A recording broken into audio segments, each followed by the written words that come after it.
Halo Tribuners, selamat siang. Kembali menyapa Anda perakiraan cuaca hari ini.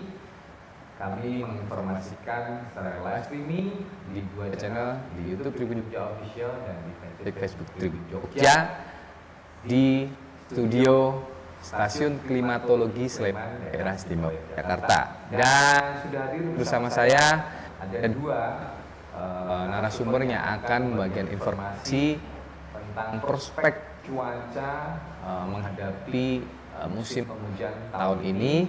Sudah hadir bersama saya ada Mbak Eti Stianingrum selaku perakirawan iklim ya di Staklim Stasiun Klimatologi Sleman Yogyakarta.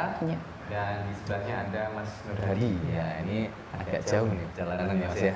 Di YIA. Ya, di YIA selaku perakirawan cuaca. Dan bersama keduanya kita akan menginformasikan prospek cuaca ke depan ya. Nah, teman-teman juga bisa merespon melalui kanal YouTube Tribun Jogja Official dan di Facebook Tribun Jogja. Oke, langsung saja. Kita ke perakirawan cuaca dulu yang jaraknya lebih pendek ya daripada iklim ya tentunya. Mas Nur Hadi, kalau kita bicara soal cuaca ya, tentu hampir 2 pekan ini Jogja diguyur hujan terus, termasuk today hari ini di luar barusan hujannya. Nah, seperti apa Mas kemudian kondisi cuaca khususnya di daerah istimewa Yogyakarta untuk 3-5 hari depan? Terima kasih. Seperti kita rasakan 1 hingga 2 pekan terakhir di wilayah daerah istimewa Yogyakarta, secara umum potensi curah hujan cukup tinggi, sedang hingga lebat di beberapa tempat. Hal ini disebabkan oleh analisis dinamika atmosfer yang pertama, yaitu dipengaruhi oleh masih berlangsungnya La Nina lemah.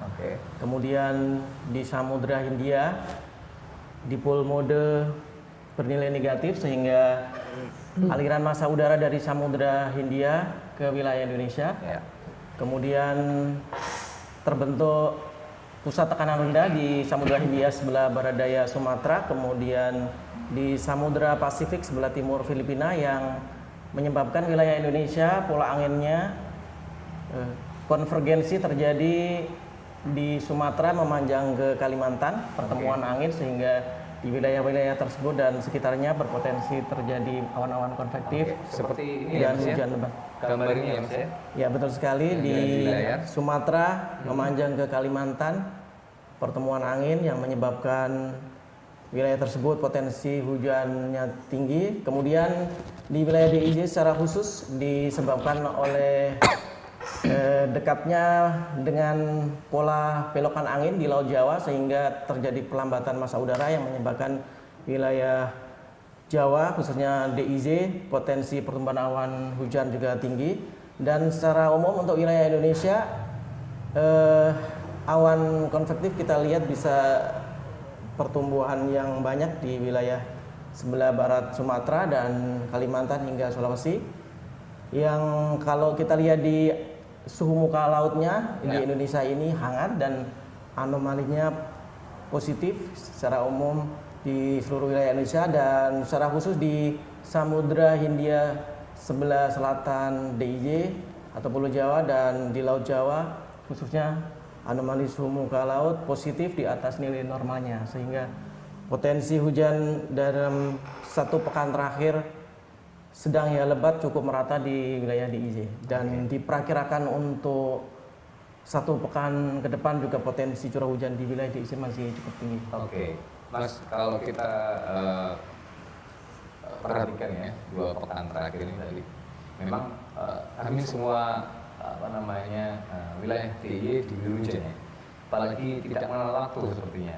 Mau pagi ya kan, orang mau berangkat sekolah kerja, sampai pagi lagi kadang hujan, meskipun intensitasnya kadang sedang, kadang bisa sangat lebat. Tapi kadang juga parsial. Nah, ini sebenarnya lebih ke pengaruhnya lebih ke apa Mas? Misalnya kalau di daerah utara kan ada perbukitan menoreh dan sebagainya. Kalau di daerah selatan ada pantai. Nah, lebih seperti apa sih?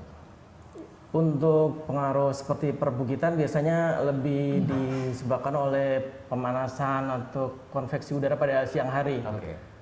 Cuma untuk hujan yang terjadi pada pagi, siang, malam, dan dini hari bisa dilihat dari dinamika atmosfer yang mempengaruhi. Biasanya ada beberapa dinamika atmosfer seperti pertama tadi La Nina, kemudian anomali suhu muka lautnya juga di atas normal. Kemudian ada pola tekanan rendah di sekitar Samudra Hindia yang menyebabkan di wilayah Jawa atau Laut Jawa ada silen atau konvergensi sehingga mempengaruhi curah hujan di wilayah Jawa, khususnya di DIY. Selain itu juga ada aliran massa udara atau dipol mode yang dari Samudra Hindia ke wilayah Indonesia yang menyebabkan potensi hujan khususnya di wilayah Indonesia bagian barat itu meningkat, dapat terjadi baik pada pagi, siang, sore, dan malam hari. Jadi untuk secara musim memang peralihan ke musim penghujan biasanya cenderung hujan itu pada siang atau sore hari, namun karena ada beberapa dinamika atmosfer yang mempengaruhi sehingga hujan juga dapat terjadi baik pada siang dan malam hari. Tahan dulu Mas Nur Hadi, kita ke Mbak Eti. Mbak Eti sebagai perakirawan cuaca tentu sudah menyiapkan data yang akan kita share. Mbak, bener nggak sih kalau kemarau kemarin kita boleh sebut kemarau basah gitu? Karena kan hampir panasnya itu bisa ya, sebulan itu kadang ya masih hujan, padahal kan kemarau, tahu-tahu kita udah masa peralihan ya. Nah, untuk perakiraan iklim sendiri Mbak, datanya seperti apa untuk ke depan? Mengingat ini kan masuk musim hujan ya gitu. Ya, baik, terima kasih Mas atas pertanyaannya. Kalau boleh saya cerita, di 2 tahun terakhir ini secara iklim memang kita diganggu 2 fenomena seperti yang disampaikan Pak Nur Hadi tadi, ada La Nina lemah dan dipol mode negatif. Yang dua-duanya itu signifikan menambah curah hujan di periode yang panjang secara iklim. Kalau kita cermati di akhir tahun 2021 itu mulai tumbuh, sudah mempengaruhi awal musim di tahun 2021.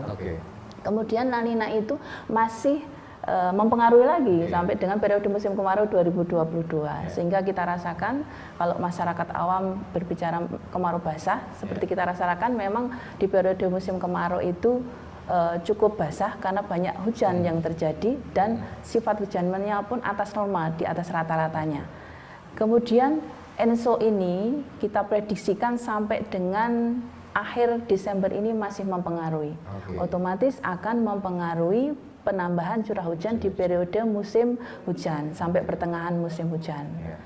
Kemudian kalau kita lihat, saya menambahkan dari statement Pak Nur Hadi tadi, kita lihat cermati di awal Oktober itu kita mengalami curah hujan yang cukup signifikan. Selain dengan fenomena yang tadi secara iklim dipol mode index negatif, yang intinya lebih hangat ya, wilayah Indonesia bagian barat menimbulkan banyak hujan, La Nina lemah juga menimbulkan banyak hujan. Kemudian di bulan Oktober, awal Oktober ini kita mengalami istilahnya peralihan musim dari musim kemarau ke musim hujan yang dilihat dari anginnya tadi juga tidak beraturan, masih bervariasi, ada yang dari timur, ada yang dari barat, bahkan dari yang dari utara. Nah, itu mengindikasikan salah satunya masa-masa peralihan.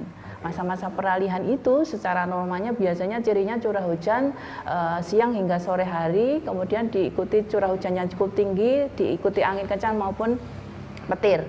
Nah, tetapi di Oktober ini ada beberapa, kalau dibandingkan dengan normalnya itu agak beda karena karakteristik di peralihan musim ini curah hujannya kok dari pagi hingga sore sudah seperti mengalami musim hujan.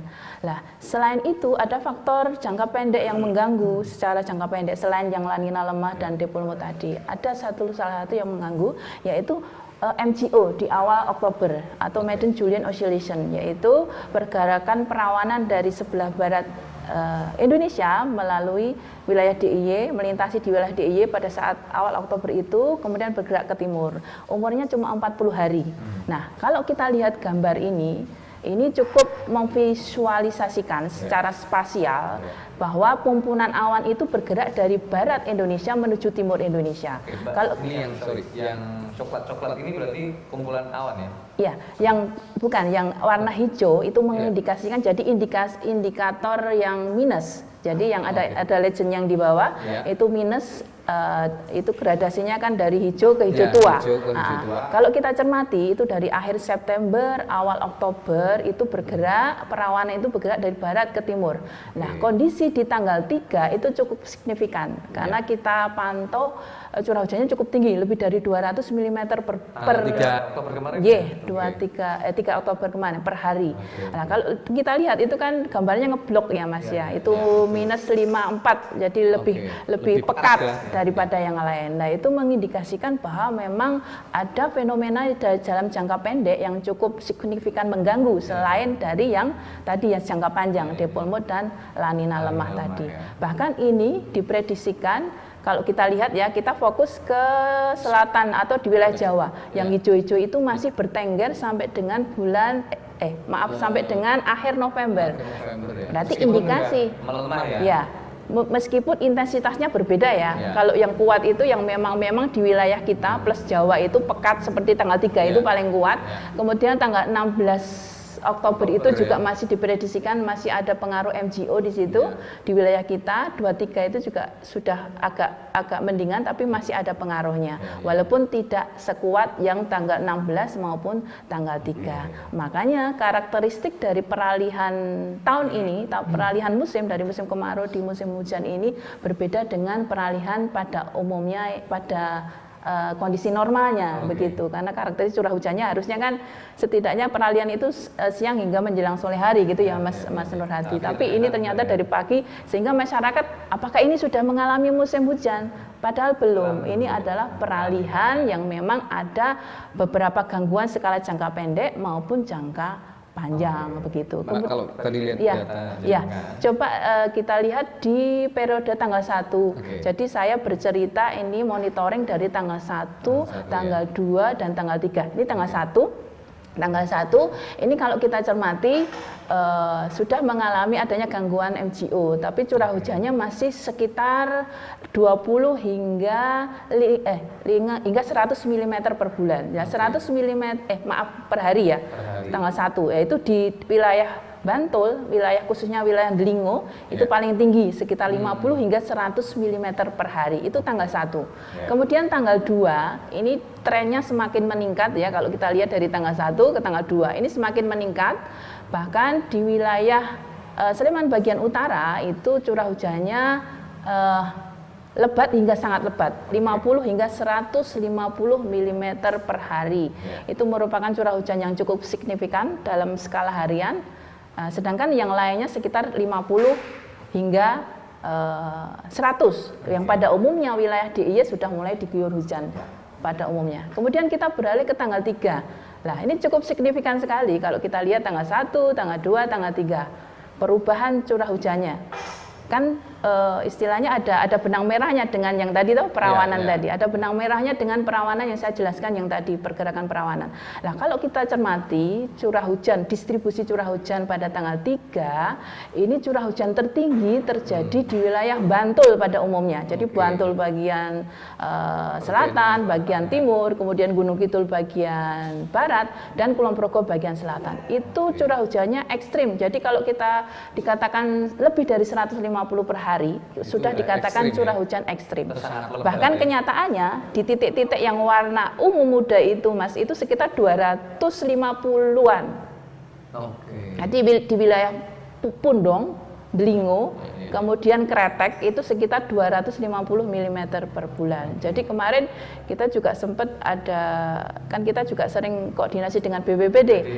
Wilayah Bantul itu merupakan wilayah hilir yang kalau misalnya di wilayah Hulu Sleman sana hujan deras, dia pasti kena limpasan airnya juga yang istilahnya daerah rawan banjirnya pasti di daerah hilir, di daerah hulu.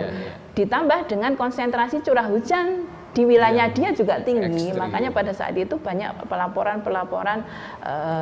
daerah das itu banyak genangan atau potensi banjirnya ada.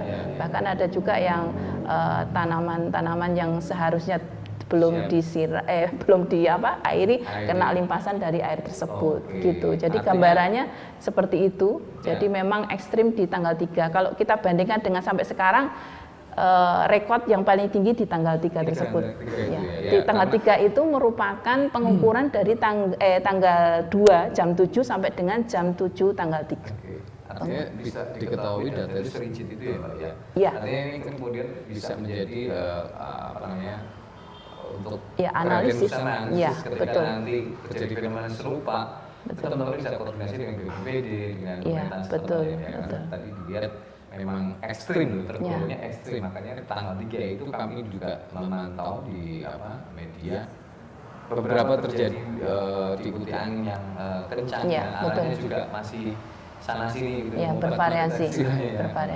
Nah itu kemudian bisa jadi informasi berharga teman-teman. Oh ternyata kejadiannya seperti itu dan masyarakat juga sekarang tambah aware Mbak dan Mas Nurhadi dengan kondisi cuaca, karena apapun sekarang itu orang pasti lihat ini nanti hujan nggak ya, dan informasi itu kan bisa didapat dari BMKG. Oke, kita ke Mas Nurhadi. Mas, untuk iklim kemudian kan disimbolkan dari cuaca harian ya tentu ya. Nah, kalau Mas Nurhadi tadi dari data Mas Nurhadi dari sepekan ke depan masih akan terjadi. Kira-kira mana saja yang harus diwaspadai Mas? Untuk kemudian harus lebih waspada lah. Ya, Pak. Untuk 1 pekan ke depan, secara umum potensi curah hujan di wilayah DIY masih cukup tinggi. Untuk sebagai warning ke masyarakat, untuk perakiraan berbasis dampak hujan lebat untuk hari ini dan hari esok lebih cenderung di sebelah utara wilayah Sleman. Untuk itu masyarakat kiranya dapat di sebelah utara Sleman.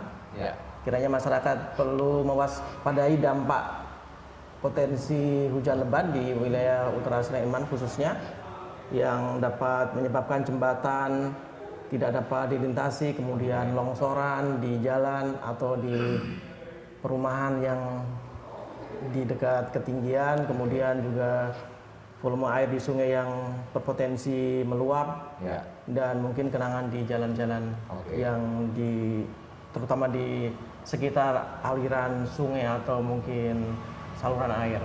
Nah ini teman-teman tadi dampaknya ya. Teman-teman harus yang di utara, berarti di sekitar Merapi ya Mas ya, tadi dampaknya ada beberapa yang harus diwaspadai ketika nanti melakukan aktivitas outdoor ya, terutama di sungai. Tolong ini diperhatikan, jangan sampai di sini kan nggak hujan, padahal di hulu kalau hujan lebat nanti tahu-tahu ada banjir yang tidak terduga ya Mas ya. Dan apa yang harus dilakukan masyarakat tadi Mas untuk menghadapi itu Mas Nurhadi?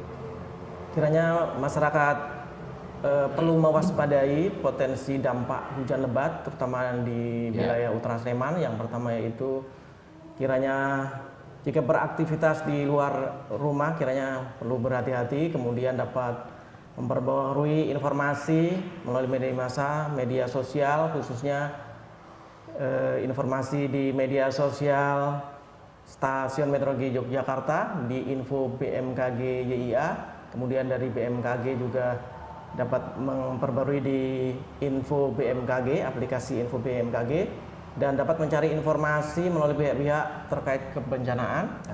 Kemudian bila beraktivitas di luar rumah kiranya bisa yang aktivitas yang kiranya mendesak, dan bila terjadi bencana bisa berkoordinasi dengan pihak-pihak terkait dengan kebencanaan seperti BPBD kabupaten dan kota. Kembali lagi ke Mbak Eti. Mbak, untuk kegiatan masyarakat ya, kan mungkin sebulan terakhir juga Jogja ini banyak event ya, event besar ya, entah itu musik, pertunjukan dan sebagainya. Tentu ini memerlukan kecermatan tersendiri ya untuk penyelenggara supaya penyelenggaraan biasanya kan outdoor lebih asik nih. Ini kira-kira seperti apa Mbak supaya teman-teman ini juga persiapannya matang? Iya, baik.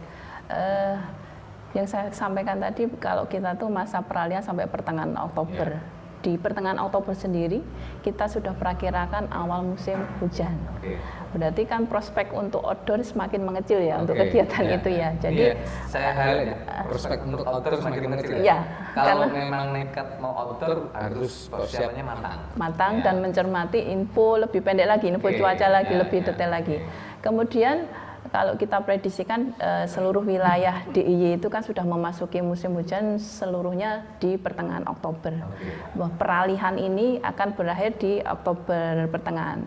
Berarti kan dengan peralihan yang seperti ini kemudian menyambung tadi ada fenomena sampai dengan pertengahan Desember, berarti kan hujannya tidak jauh beda dengan sekarang. Bahkan lebih intensif lagi ketika nanti sudah memasuki musim hujan. Gitu. Nah, ini merupakan awal musimnya Oktober 3. Kemudian perlu digarisbawahi juga bahwa kita prediksikan awal musim hujannya itu ternyata lebih awal dari kondisi normalnya atau rata-ratanya, dia lebih maju. Nah, ini perlu diantisipasi juga yang terutama di para petani untuk menentukan pola tanam yang tepat, yang seharusnya belum masuk musim hujan tapi kok ini lebih awal. Nah, itu harus pandai-pandai memilih komoditas yang cocok pada periode musim hujan. Kemudian kita prediksikan juga puncaknya, ini juga di periode musim hujan juga mewaspadai adanya potensi cuaca ekstrim maupun di puncak musim hujan khususnya itu juga diwaspadai juga masih akan berlangsung cuaca ekstrim ya, entah hujan lebat disertai angin kencang maupun petir serta gelombang tinggi potensi masih ada. Jadi kalau kita lihat puncak musim hujannya bervariasi, tetapi umumnya di wilayah DIY itu Januari dan Februari. Jadi wilayah DIY bagian utara itu terjadi di bulan Januari, yang selatan di bulan Februari. Kemudian wilayah DIY bagian barat, khususnya wilayah Kulon Progo bagian barat, kemudian Kulon Progo bagian selatan di Desember. Jadi awal puncak musim hujannya yang lebih awal di daerah Kulon Progo. Ya, padahal di daerah Kulon Progo ini di wilayah selatan itu kan wilayah-wilayah yang rawan banjir, bukan begitu ya Mas Nurhati ya? Ini yang lebih paham wilayah daerahnya itu. Wilayah-wilayah yang rawan banjir perlu diwaspadai juga. Jadi dia lebih awal puncak musim hujannya. Kemudian kalau kita perakirakan panjang musimnya itu sekitar 17 sampai 18 dasarian. Yang artinya sekitar 5 sampai 6 bulan ke depan kita mengalami musim hujan dengan gangguan yang tadi bertahan sampai akhir tahun. Berarti Januari, Februari, Maret kita update kembali nanti masih ada gangguan, apakah clear dari gangguan. Tetapi masyarakat perlu mewaspadai bahwa sampai dengan Februari tadi karena puncaknya itu cuaca ekstrim masih mewarnai di periode musim hujan tersebut. Artinya buat teman-teman yang memiliki agenda outdoor di bulan itu harus benar-benar waspada lagi, karena kadang-kadang kita misalnya nih orang nikahan hajatan ya, tendanya udah proper nih dari panas, tapi kalau dari hujan kan kita nggak tahu nih angin dari mana. Ya mungkin masyarakat dihimbau supaya kegiatannya di indoor karena kondisi karena cuaca ekstrim masih mempengaruhi sampai Desember ya, karena ada gangguan-gangguan tadi. Terus di puncaknya musimnya juga masih bertahan sampai Februari gitu. Mas Nur, kalau di dunia penerbangan nih Mas, tentunya kan teman-teman juga sekarang juga mulai intens untuk kalau misalnya mau terbang dari IA mau ke mana itu selalu dia mantau cuaca ya. Nah, kan sangat erat hubungannya dengan jalur penerbangan. Nah, selama ini seperti apa Mas kondisi di IA, terutama dalam menghadapi rangkaian cuaca yang sempat tadi hujannya ekstrim ya di daerah selatan? Untuk informasi meteorologi terkait dengan penerbangan, kita secara rutin memberikan informasi tiap setengah jam sekali untuk take off dan landing. Kemudian apabila terjadi perubahan cuaca yang bermakna untuk operasi penerbangan, kita memberikan informasi spesial atau spesi terkait perubahan cuaca tersebut. Untuk operasi penerbangan secara umum normal, apabila terjadi cuaca yang bermakna dan operasi penerbangan agak terganggu seperti jarak pandang atau angin yang kencang di runway, maka pesawat dialihkan untuk holding di sekitar sebelah selatan bandara di atas perairan, kemudian di sebelah barat Kulon Progo. Jadi setelah cuaca membaik, kemudian dari pengatur lalu lintas udara bisa mempersilahkan untuk landing, mencoba landing lagi. Apabila ada potensi cuaca ekstrim, dari BMKG khususnya Stamed Yogyakarta juga memberikan informasi warning untuk bandara, aerodrome warning, kemudian untuk angin untuk kegiatan take off dan landing kita memberikan informasi wind shear warning untuk keperluan take off dan landing pesawat. Mas, untuk perakiraan kecepatan angin nih, mengingat di YIA di selatan hubungannya nanti dengan teman-teman nelayan yang ada di sepanjang pantai selatan. Mas, selama ini dan ke depan 3 hari 5 hari ke depan seperti apa untuk kecepatan angin ini? Untuk gelombang tinggi. Ya, gelombang tinggi. Untuk gelombang tinggi di perairan selatan Yogyakarta dalam 1 pekan terakhir secara umum gelombangnya tinggi, dan beberapa kali dari informasi meteorologi Cilacap yang kewajiban memberikan informasi, memberikan peringatan dini gelombang tinggi di perairan selatan Yogyakarta. Jadi untuk nelayan kiranya perlu mewaspadai gelombang tinggi tersebut untuk aktivitas kegiatan pelayaran nelayan, dan kemudian untuk masyarakat yang beraktivitas di pantai seperti wisatawan dan mungkin masyarakat yang lainnya. Itu ya Mas ya. Jadi teman-teman jika pun harus pergi ke pantai itu oke, tapi harus waspada ya Mas ya. Karena kan kadang gelombang dari laut itu kelihatan di darat itu nggak tinggi, tapi begitu nyampe itu ternyata 3 meter, 2 meter. Nah, ini harus diwaspadai, benar ya. Oke, kita ke Mbak Eti lagi. Mbak, untuk perakiraan iklim hubungannya dengan pertanian ini. Nah, seperti apa sih koordinasinya dengan stakeholder terkait, misalnya dinas pertanian atau teman-teman petani ya Mbak ya? Karena tentu ini kan informasi yang sangat dibutuhkan mereka, kemudian untuk men-treatment nih supaya kira-kira aku masih bisa nggak nih nanam palawija atau tanaman lain yang tanaman pangan seperti itu. Ya, baik. Kalau informasi kita selain di media sosial dari Facebook, Instagram dan sebagainya, kita juga melalui media ini, terutama Tribun juga, kita juga yang offline yang offline kita juga melayani. Jadi kita mendesiminasikan langsung ke petani bahkan. Jadi kita ada kerjasama dengan PU. PU itu menggalang jadi gabungan petani pengguna air. Jadi setiap mau memasuki entah itu musim kemarau maupun musim hujan, mendatangkan kami sebagai narasumber.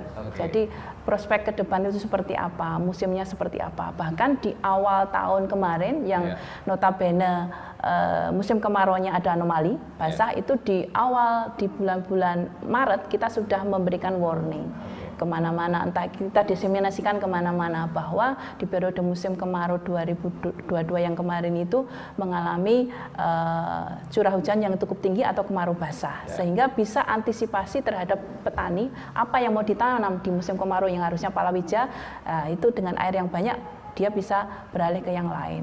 Kemudian dengan periode musim hujan ke depan ini yang lebih awal ini juga pandai-pandai petani harus mengatur varietas apa yang cocok untuk periode musim hujan yang lebih curah hujannya lebih sifatnya lebih atas normal. Dan puncaknya di Desember Januari ya betul. Ya. Ini perlu diwaspadai semuanya. Oke, terima kasih Mas Nur Hadi dan Mbak Esti, dua narasumber kita yang ada di siang ini, yang sudah berbagi informasi yang sangat berharga. Tentunya harus kita waspadai semua ya. Tadi untuk cuaca 2-5 hari ke depan atau sepekan ke depan potensi hujan masih akan terjadi di daerah istimewa Yogyakarta karena memang dari tadi kemarau basah ini memasuki peralihan musim hujan. Kalau untuk iklim tadi teman-teman silahkan nanti memantau beberapa media sosial sumber informasi. Nah, pesan-pesan untuk teman-teman Mbak ini sebelum kita closing dari Mas Nuradi dulu Mas, monggo. Pesan untuk masyarakat di peralihan musim penghujan menuju puncak musim hujan, kiranya potensi curah hujan di wilayah DIY secara umum tinggi, Untuk itu masyarakat perlu mewaspadai potensi cuaca ekstrim, baik itu angin kencang, petir atau kilat, kemudian hujan lebat yang berpotensi menimbulkan dampak bencana seperti tanah longsor, pohon tumbang, banjir, dan lain sebagainya. Dan kiranya masyarakat perlu berhati-hati dan waspada bila beraktivitas keluar rumah dan mengupdate informasi terkait cuaca di info BMKG JIA dan aplikasi info BMKG. Dan apabila terjadi bencana, kira-kira bisa mencari informasi dan menghubungi pihak-pihak terkait dengan kebencanaan. Oke.